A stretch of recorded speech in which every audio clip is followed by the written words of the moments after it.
Hello everybody, welcome to King's Fine Woodworking. My name is James. Today we're going to complete the entire Extreme Torsion Box Top assembly table.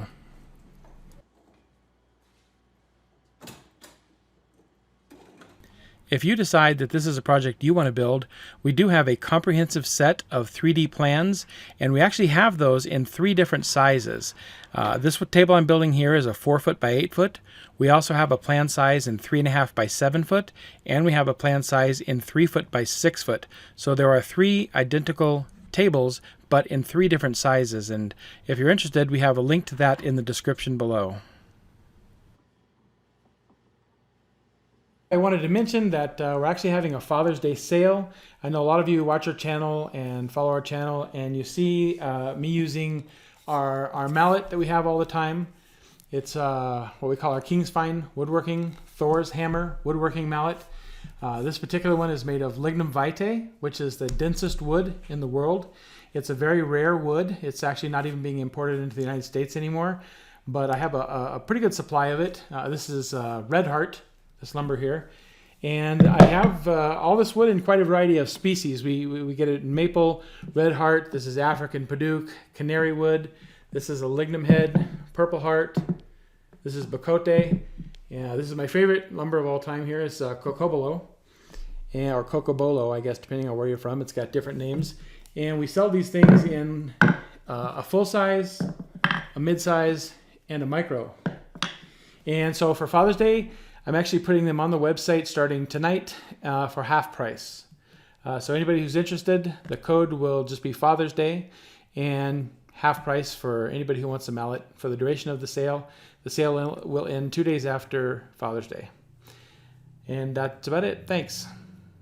Okay, time to jump back into this project. The first thing I'm going to do is make all of the solid wood trim and solid wood drawer fronts. And I've probably gotten more questions on this than about anything else on the assembly table. You know, why use solid wood drawer fronts for a shop project? Why use nicer wood?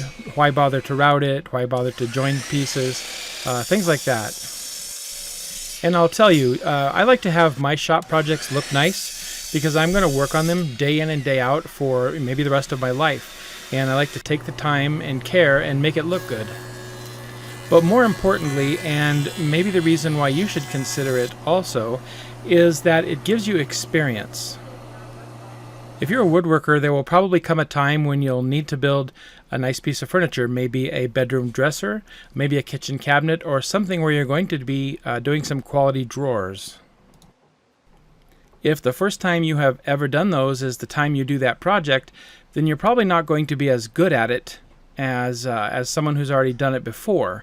And I recommend using solid wood for as many projects as you can, shop projects as you can, because it gives you that experience to get used to it, know how it works, and when you make mistakes, it's okay because the mistakes are actually in your shop.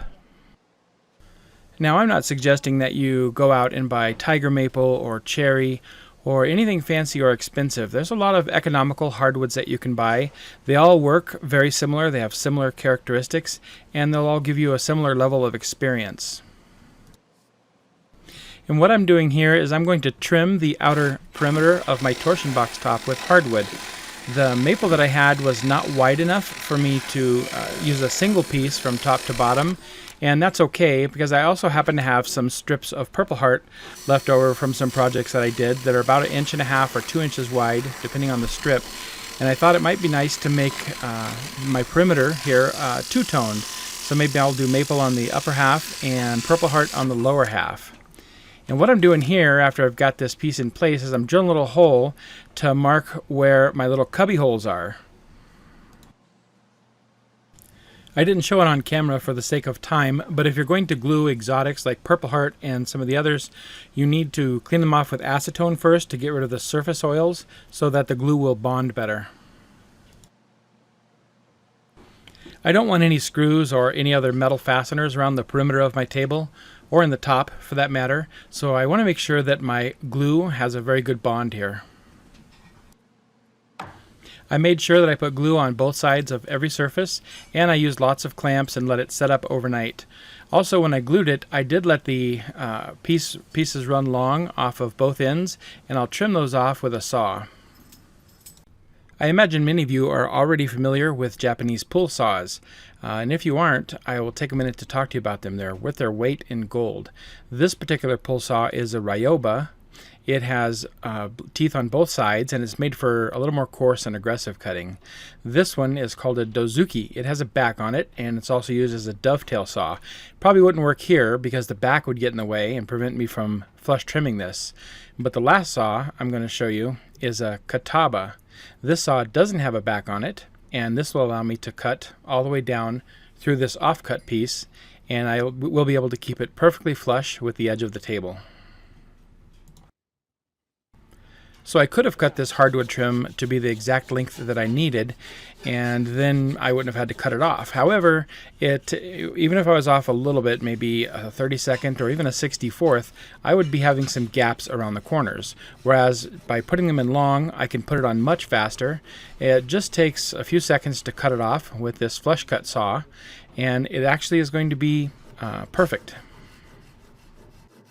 The only thing that can rival this in terms of making an absolutely perfect flush cut would be a flush trim router bit, and we can't use those on end grain because they'll tear out. So I'll show you here how neat this cut is. You can see as I hold this little offcut trim up here, this has a perfectly flat side on it, and it's flawless from the edge of the torsion box top all the way down to this hardwood trim. It matches perfectly.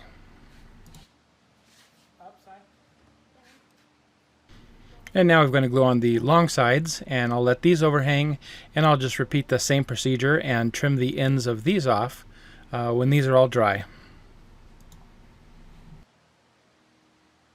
I've got to make sure I mark the location of where those cubby holes are before I have the bottom piece of Purple Heart on, because it'll hide the location if I don't. For the bottom piece of Purple Heart, I need a way to clamp this down snug against the face of the table. And so I'm going to put this little piece of trim plywood on here. I'm just going to tack it in with some finished nails all the way across. And you'll see how I'm going to use that to clamp this on here in just 1 second.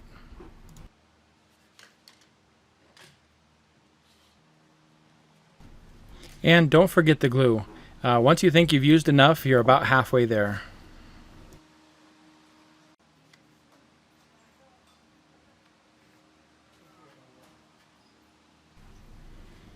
So I'll put it into place, and then I will actually clamp it with one edge of the clamp on the inside of that little scrap piece that I got there that I've attached, and this will allow me to clamp this back tight to the edge of the torsion box itself.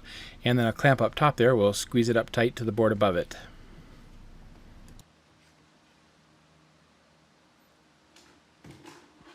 And we'll just repeat that every foot or so all the way along the perimeter, and that'll hold it in nice and secure.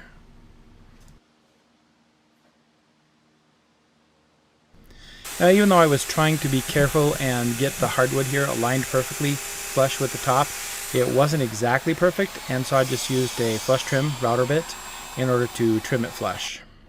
For cutting the cubby holes out, I'm going to use a compression bit.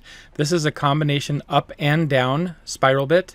This particular one has a bearing both on top and on bottom, and you'll see how this works. This is a pretty powerful bit. It's all carbide, and very quickly make short work of this solid 3/4 inch material, and I'll just swing it around and around in a circle here, gradually cutting it all the way open to the size of the torsion box frame on the inside, the size of the cubby hole that we originally made in the Baltic birch plywood.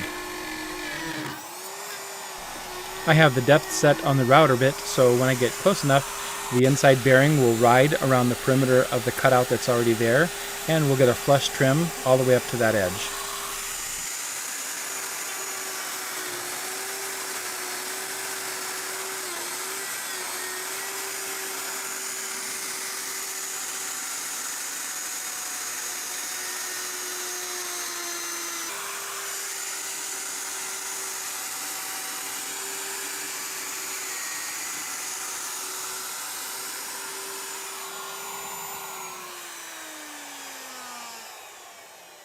And that's it. It's a pretty neat way to just hog out a hole to the exact size that you want.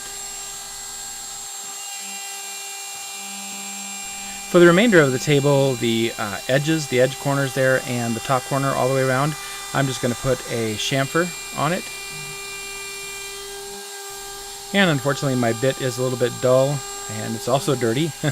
I'm not really following my own advice, so I've got some burns there that I will need to sand off.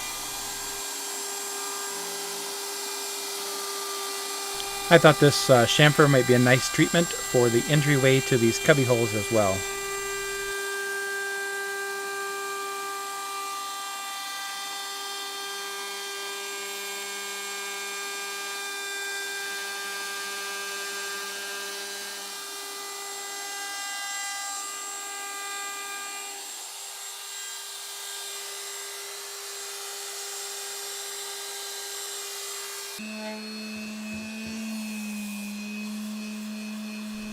A detail sander is a nice way to get into these inside corners, and it's a lot less aggressive than a random orbit sander.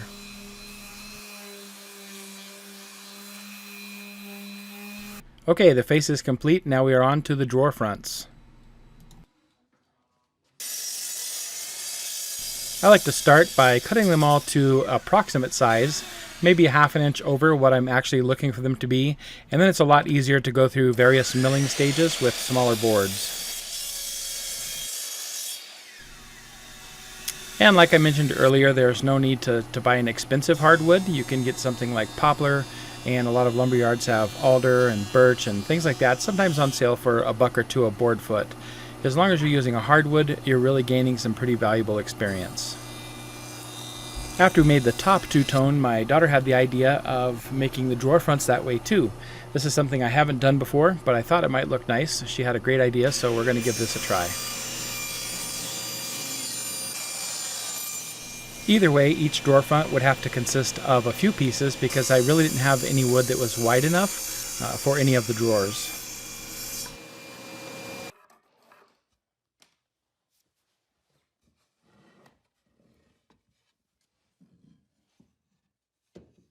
This glue up is making one of the wider, taller drawer fronts for one of the middle drawers of the assembly table. So my daughters are going to glue this up, making sure that we glue both sides of each joint. And once again, that Purple Heart edge was cleaned off with acetone before they glued it together to get rid of any oils, so that we know the glue will make a strong bond.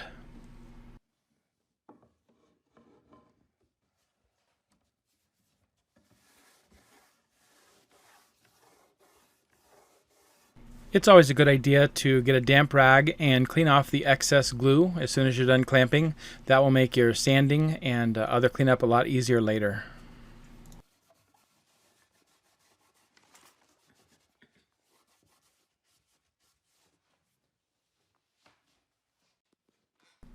We've got some of the drawer fronts for the bigger drawers and the smaller drawers both in this pile.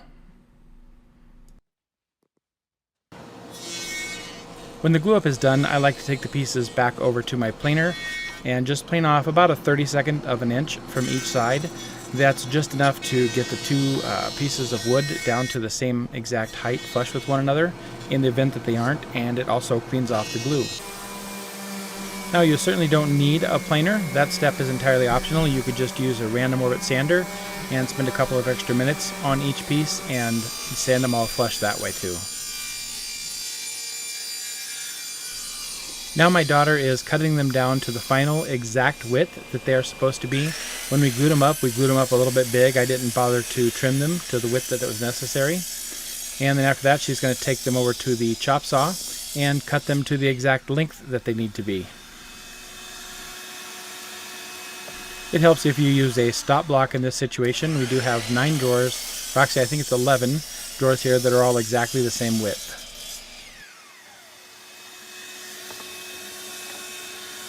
We think it looks nice to put a little bit of a decorative edge on the fronts of our drawers. And this router bit is simply called a drawer edge router bit.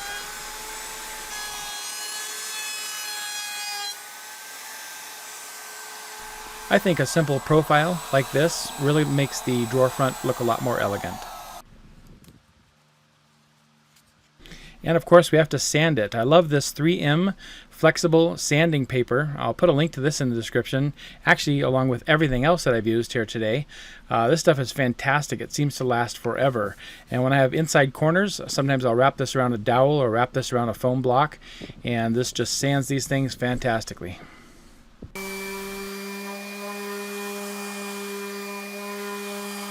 I'll follow up and do some finish sanding on everything now. So we're going to go ahead and finish these drawer fronts off now. We're going to wrap up the sanding. I will clean all the sawdust off with acetone, and then we're going to go ahead and put a lacquer finish on them. For solid wood drawer fronts, it's very important to get a finish all the way around on all sides. If the backside didn't get a finish, and it wouldn't get one if you installed it first and then applied your finish, then you'd have much greater likelihood of this drawer front warping on you. But by finishing and sealing all four sides, that won't happen. Once they're dry, we'll install the drawer fronts. Rockler makes these clamps. They're very handy. It's a drawer front clamp. It's made to position the drawer front, get it exactly where you want it, clamp it, kind of hold it in place, and get it measured. And it really makes easy work of this. It makes it so that one person can very easily install a bunch of drawer fronts in a short period of time. This is something you could also do with double-sided tape, but since I first found out about these, I've been using them, and they kind of make things easy. However, I don't feel that they have a strong enough grip for me to rely on their hold to proceed and screw these two pieces together. So I like to just throw in a couple of squeeze clamps real quick to make it really solid. My daughter Maya is our expert drawer builder, and so she's going to go ahead and put all these on, and she's going to screw the back sides. What we do typically is I put screws in a pattern of 5. I put one high and low on each side, and then one dead center. And then along with the 2 bolts that will go all the way through to hold on the handle, that's actually 7 attachment points, so it's actually pretty strong. Now she's just going to pull this clamp off and then move it up to the next drawer and just proceed upward in that fashion.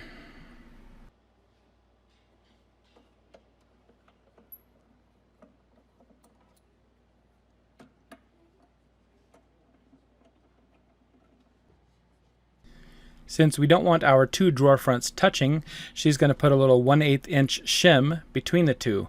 The bottom drawer front is now solid. It won't move up and down because it's screwed in very securely. So she can now rest the upper drawer front down on that. And that, in combination with the clamps, will hold it securely so that she can proceed to screw this one together. I think if someone were to build one of these assembly tables or any piece of shop furniture, and you do a number of drawers like this with solid wood drawer fronts, you could very easily make the transition to kitchen cabinetry.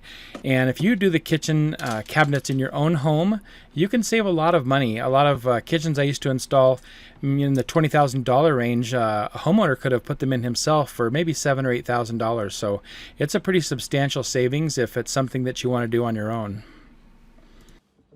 Here I've made a little jig to space out where we're going to put holes for our drawer pulls or handles. And my youngest daughter, Sai, is going to put this in place, clamp it, and then put the holes in for us.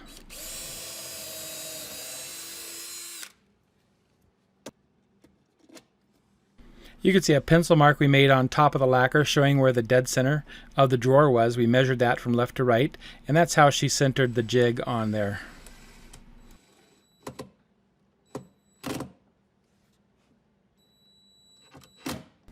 And just like that, the drawer handle is done. I think she did all 15 of these in about half an hour. Now Maya is ripping down some of the 3/4 inch plywood that we had left in order to make the clamp racks for the 2 ends of the assembly table.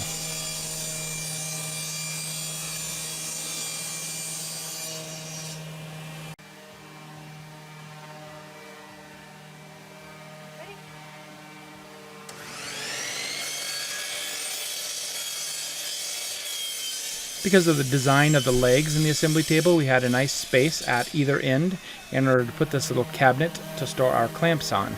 You could store anything there. We're going to keep our clamps there, however, and a couple of sanders that we like to hang up when we're done using them.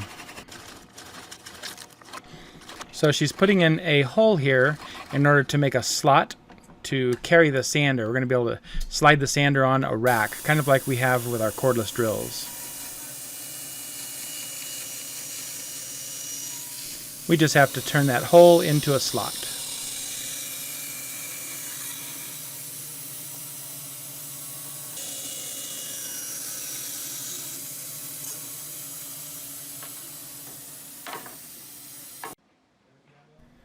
Now it's time to assemble these clamp racks. Cy is going to take over on the assembly here. And we have designed this little block. What this block is, it's got a quick mark at 3/8 of an inch over from the edge. So that lets us know where to drill a hole so that we know we're right in the dead center of a 3/4 inch piece of plywood in order to put screws in efficiently. This whole clamp rack we're just going to build by pre-drilling holes with a little countersink and screwing it together with some deck screws.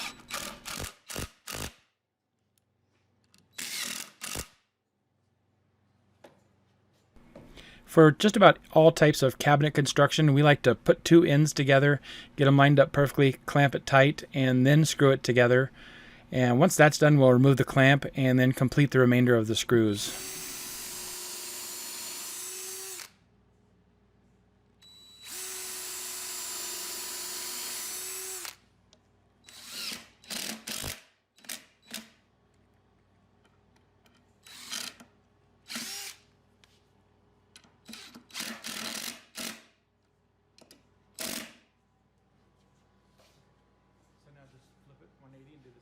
Cy likes to work with the boards in a particular orientation, so what they're going to do is just flip this shelf over and then put in the other side, and that way she can still screw it on the same side that she was doing the first part on.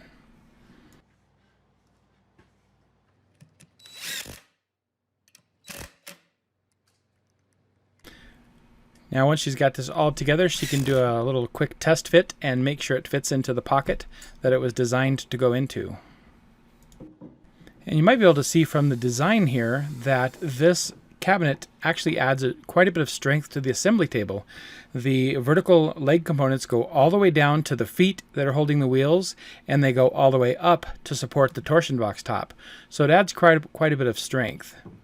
And here they've got it all put together now, and it has a back in it as well, and they're going to go ahead and put that in and screw it in place.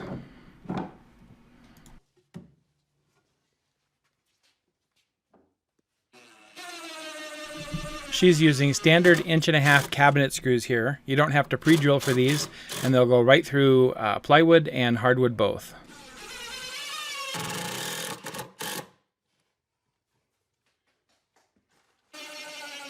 I think she ends up getting about a dozen screws in here. Probably doesn't need to be put together quite that strongly, but that's okay.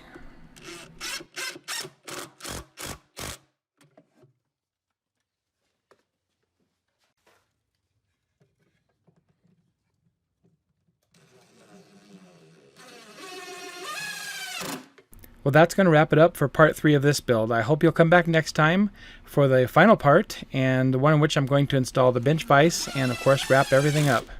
Thanks for watching.